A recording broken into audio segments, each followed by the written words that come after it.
Bismillahirrahmanirrahim. Assalamualaikum warahmatullahi wabarakatuh. Jemaah sekalian, kaum muslimin muslimat dimanapun Anda berada saat ini. Baiklah, kita lanjutkan lagi kajian kita surah Al-A'la ayat 1 sampai dengan 10 secara tafsiriyah. Saya berharap teman-teman bisa memberi tafsir terhadap ayat-ayat ini sesuai dengan pengalaman-pengalaman dan bacaan-bacaannya, dan saya tunjukkan ayat yang akan kita bahas berikut ini.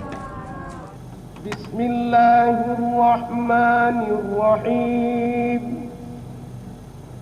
Sabbih isma rabbikal a'la alladhi khalaqa fasawwa walladhi qaddara fahada والذي أخرج المرعى فجعله غثاء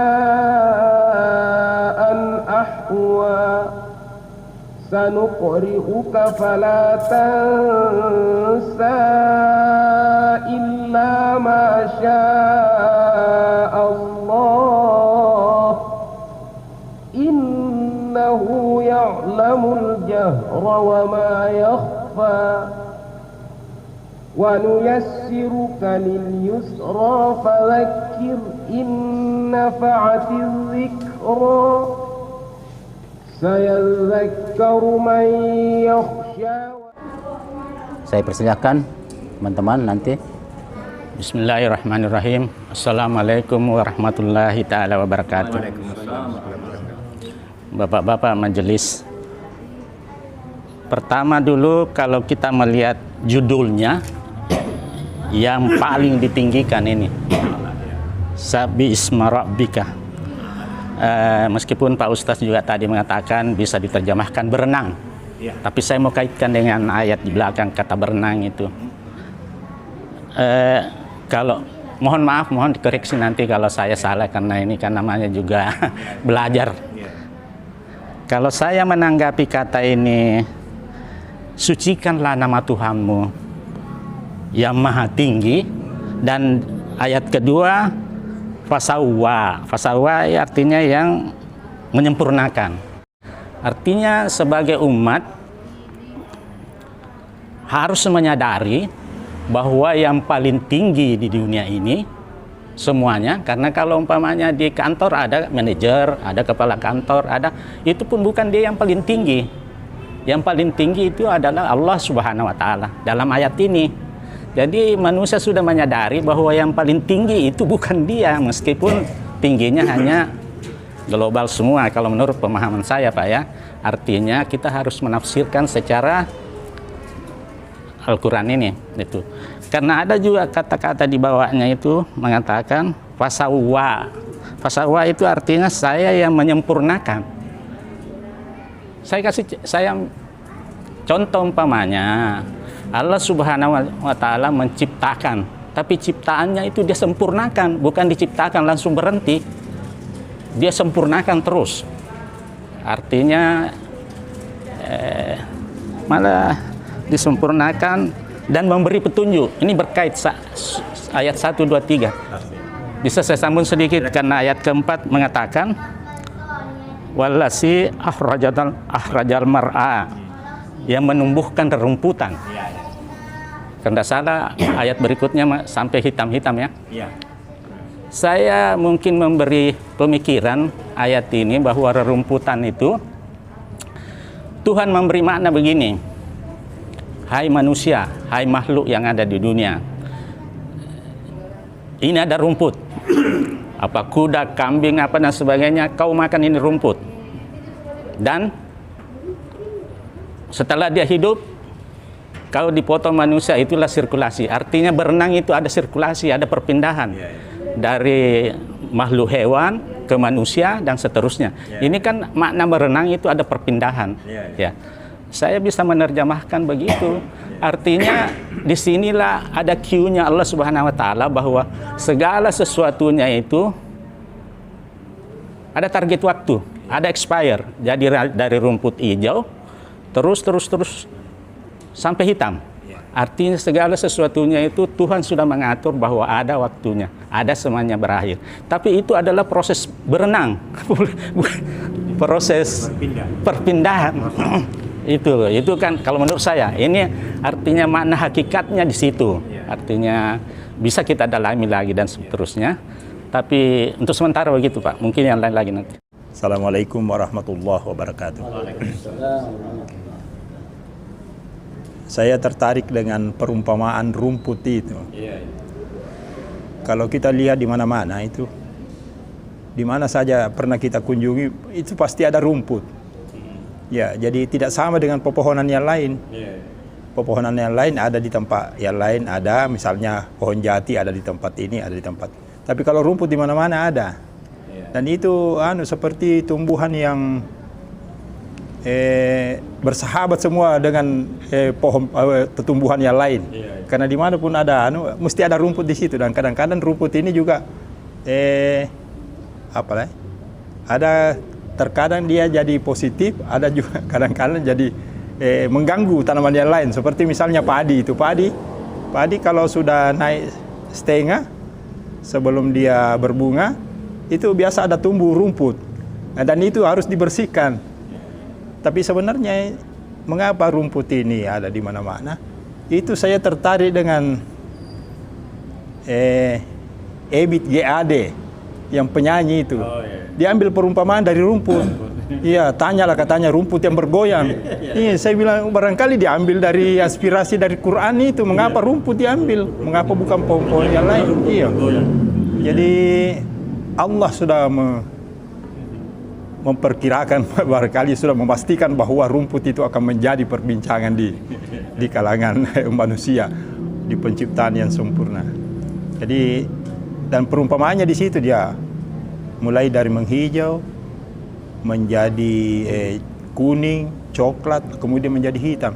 Jadi inilah barangkali apalah takkilun, apakah kamu mengerti kira-kira manusia begitu berpikir bahwa kita akan seperti itu, cuma bentuknya berbeda. Ya, barangkali itu untuk sementara. Terima kasih. Assalamualaikum warahmatullahi wabarakatuh. Assalamualaikum warahmatullahi wabarakatuh. Ini supaya kita lebih hidup kita punya ini, ya saya tambahkan juga.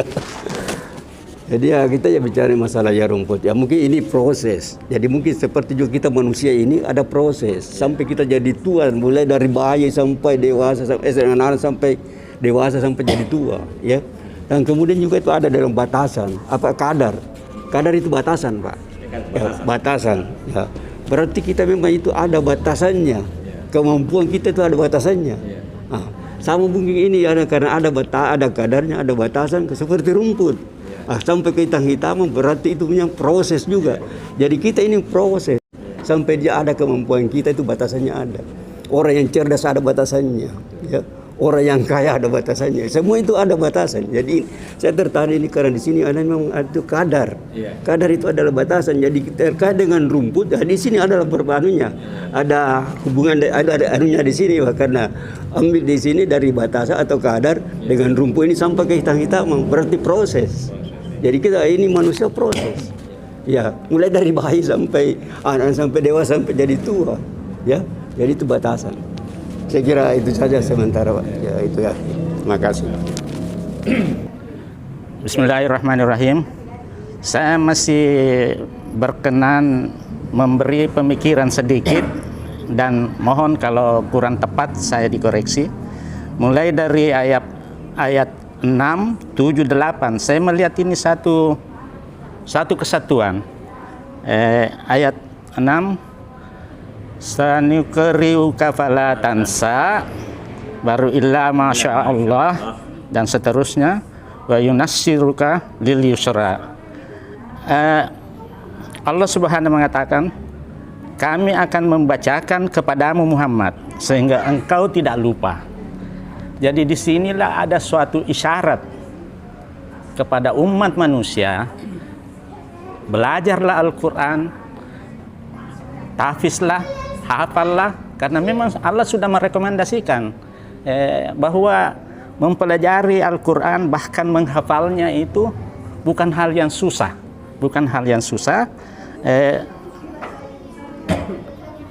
karena memang sudah ada dalam ayat ini, saya akan memberikan kemudahan. Mengenai apa yang disampaikan oleh Pak Nasir bahwa rumput itu populer memang. Terus terang saja manusia ini secara umum kita pemakan rumput. Karena jagung itu, padi, dan gandum itu jenis rumput. Ya, jenis rumputan itu, keluarga rumputan. Jadi kita juga pemakan rumput, seperti sapi, hanya beda. Kita melalui pengolahan, kita lebih beradab, karena memang kita manusia yang makhluk yang mulia. Ya. Tapi juga kita pemakan rumput, jadi memang rumput populer. Itu. Dan rumput itu memang mudah tumbuh apabila terkena air. Ya. Kita lihat itu waktu di Saudi Arabia, itu sebenarnya susah tumbuh rumputan ataupun lumut-lumut. Tapi begitu hujan turun, muncul itu agak hijau-hijau juga batu-batu itu. Ya.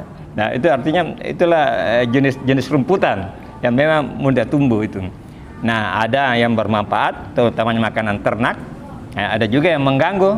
Ya, tertentu dari situlah kita memilah-milah. Ya kita memilah-milah.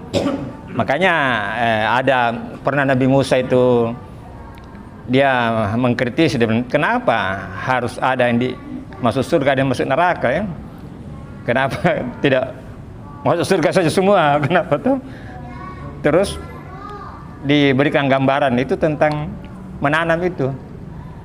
Jadi menanam itu tanaman padi itu tumbuh rumput harus diseleksi. Hanya padinya yang diambil tuh. Begitu juga ahli surga nanti. Tidak semuanya masuk surga. Harus diseleksi dulu. Ya, diseleksi. Karena hidup ini adalah ujian. Di situ adalah ujian. Tabarakalladzi biyadihil mulku, ini selalu diingatkan Pak Mus. Tabarakalladzi biyadihil mulku wa huwa ala kulli syai'in qadir, halakal mauta wal hayat liyabluwakum, menguji kalian. Jadi ini batu ujian sebenarnya hidup ini. Makanya ada yang jelek, ada yang bagus sebagai ujian. Ada rumput yang mengganggu, ada rumput yang sebagai ujian untuk kita, supaya ada usaha, ada proses. Seperti yang dikatakan Pandit, ada proses. Jadi sabaha itu sebenarnya memang kata yang memiliki beberapa arti. Antara lain mensucikan dan juga berenang atau berpindah. Ya hidup ini sebenarnya perpindahan ya. Seperti rumput itu. Jadi proses. Jadi kita ini on the way. Kita sebenarnya dalam perjalanan. Dalam perjalanan menuju mana? Menuju akhir kehidupan. Makanya ihdinas siratal mustaqim, tunjuki kami jalan yang lurus. Karena memang kita sementara berjalan, kita berproses. Iya. Kita sementara berproses. Nah, cerita tentang berenang berpindah, semua makhluk ini tunduk. Hanya ada dua makhluk yang berpotensi untuk tidak tunduk. Jin dan manusia. Planet itu tunduk. Tumbuhan hijau tunduk semua. Itulah namanya muslim, berserah diri. Tapi dua makhluk yang berpotensi untuk tidak tunduk, manusia dan jin. Binatang tunduk pada nafsunya, karena itulah kontraknya, itulah batasannya. Alam tunduk. Planet semua tidak ada yang berputar dari kiri kanan ke kiri semua. Tidak ada yang menganu, tidak ada yang menyangka. Manusia diberi pilihan dengan jin. Silakan itu ya. Ya. Jadi itu Pak tadi kadar betul. Kita ini diciptakan dengan kadar. Jadi ada batasannya. Sepintar-pintarnya manusia ada batasnya. Sepandai-pandai tupai melompat, ada masanya jatuh. Kira ya. Makasih. Ya. Akhirul kalam. Wabillahi taufiq wal hidayah. Wassalamualaikum warahmatullahi wabarakatuh.